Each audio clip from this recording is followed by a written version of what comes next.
So here we are. Shalom, I am Rabbi Shaul Praver. We're here with Dr. Charles Asher Small. He is the founder of the Institute for the Study of Global Anti-Semitism and Policy. Welcome, Dr. Charles Small. Thank you. Thank you for having me. It's great to have you here. I enjoyed speaking with you the other day in the cafe.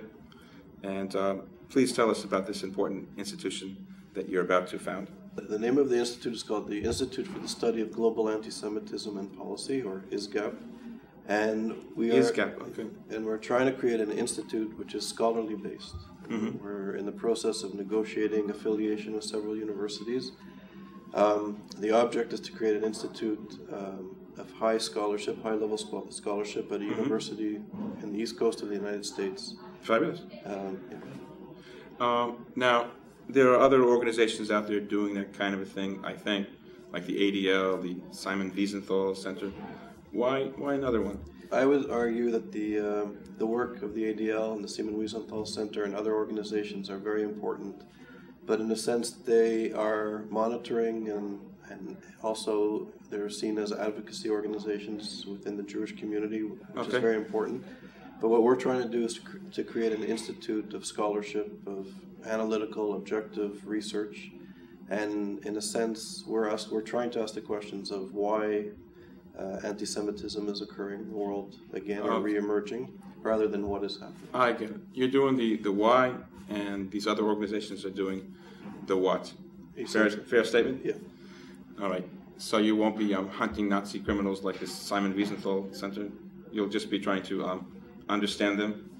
Right. What we're concerned about, I think, first of all, it's interesting. There's no academic institutes like this in the United States. Okay. There's very good Jewish studies programs. There's Holocaust studies programs, but there really isn't an institute geared specifically to understanding and analyzing contemporary anti-Semitism.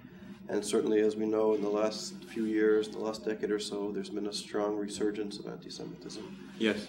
So what we're hoping to do is to get some of the best minds, leading minds in interdisciplinary areas from economics, sociology, philosophy, politics, literary criticism to come and to start doing research in this area. Fabulous.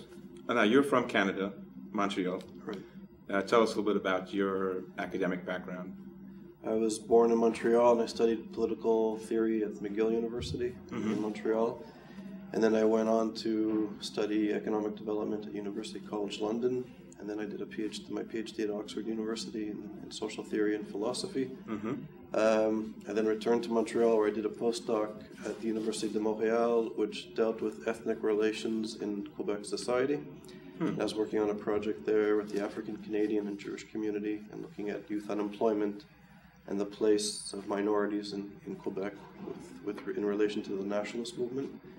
I then returned to England and I taught at Goldsmiths College at the University of London for a year, and then I went on to Israel. I made Aliyah, and I was teaching at Ben Gurion University for 2 years and at Tel Aviv University.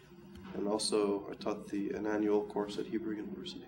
Wow, that's a mouthful. Yeah. So you started that on the political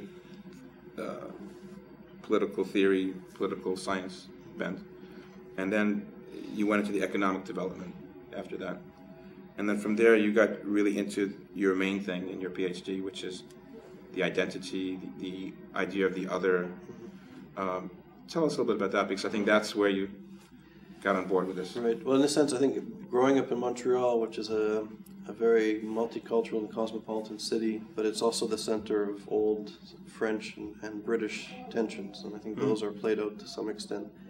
And while I was at McGill studying political science and political theory, I was active in the local Hillel. I was the president of Hillel, and I was involved in the issues for the struggle against the struggle for Soviet Jewry. I was actually in Russia. Wow!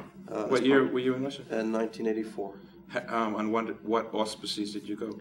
I was the chairperson of the student struggle for Soviet Jewry at McGill University, and in association with the Jewish community and the student group, two of us went. That's interesting, because Natan Sharansky is one of the people that you hope to sign on to this, or? Right, he actually endorsed the project. He endorsed it, right? Yeah. Wow. So he must have been your hero in those days.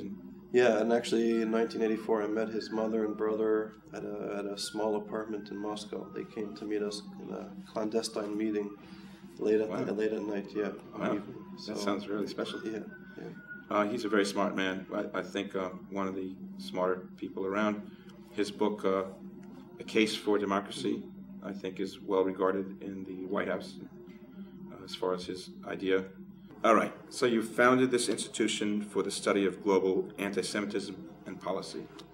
And your main thesis is, why does it exist? You must have some thoughts on the subject. Right. So I think on a personal level, I was teaching at Goldsmiths College in London when I made Aliyah. And when I moved to Israel, a lot of my colleagues in the UK, intellectuals, leading serious thinkers, intelligent people, stopped speaking to me when I moved. And this was 97. Why? Well, because of their views of Israel, of Israeli policy, of Zionism, and that sort of thing. And you had expressed different opinions? Yeah, but to them it was beyond the pale that an intellectual teaching at the University of London would actually go to Israel and move and acquire citizenship and that sort of thing. Wow.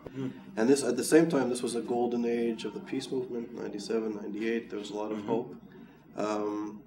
I was involved in reconciliation projects with Palestinians and Israelis, and I was going to the West Bank, Ramallah, on a regular basis and meeting with colleagues, Palestinian colleagues, regularly. And this was an exciting So the Palestinians talk to you still?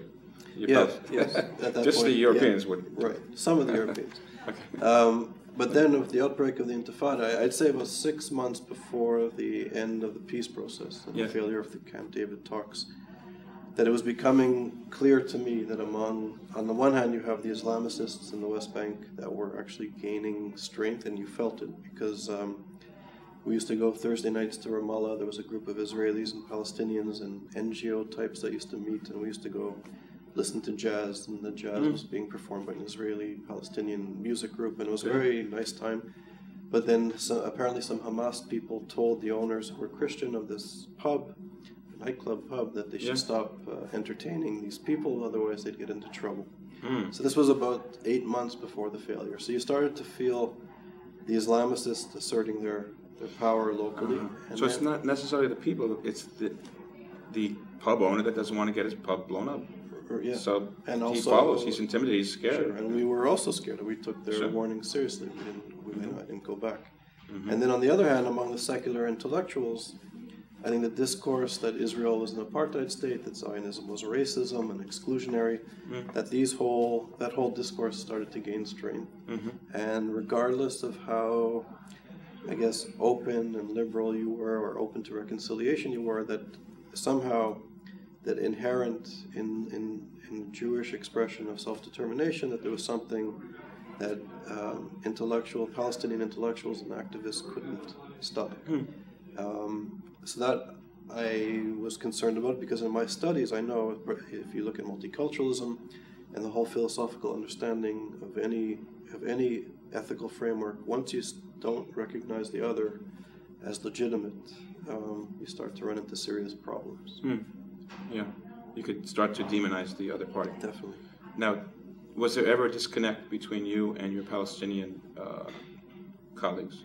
Well, I think when the Intifada started, I think everything kind of, in September 2000, I believe it was, I think the disconnect was very powerful. And the thing that disappointed me, so people who were involved in reconciliation and who were socializing, those contacts almost completely stopped. Did you ever get an email or a little message saying, I really like you still, just bad time, I don't want to, I feel intimidated, anything like that? Yeah, there were messages like that. There were also people who I knew who were saying that it was their right to go off and shoot settlers or Zionists and that sort of thing. These were people I knew. So so they became radicalized? Definitely. Under the spell of the doctrine? Yeah. But I would say, though, that the thing that really disturbed me was having been active in human rights issues and the anti-apartheid movement and critical social theory and that sort of thing, that my colleagues in that world, when the Intifada started and suicide bombing and specifically targeting of civilians, of Israeli civilians, was becoming a common occurrence, that groups like Amnesty International, groups of concerned scholars and academics were silent.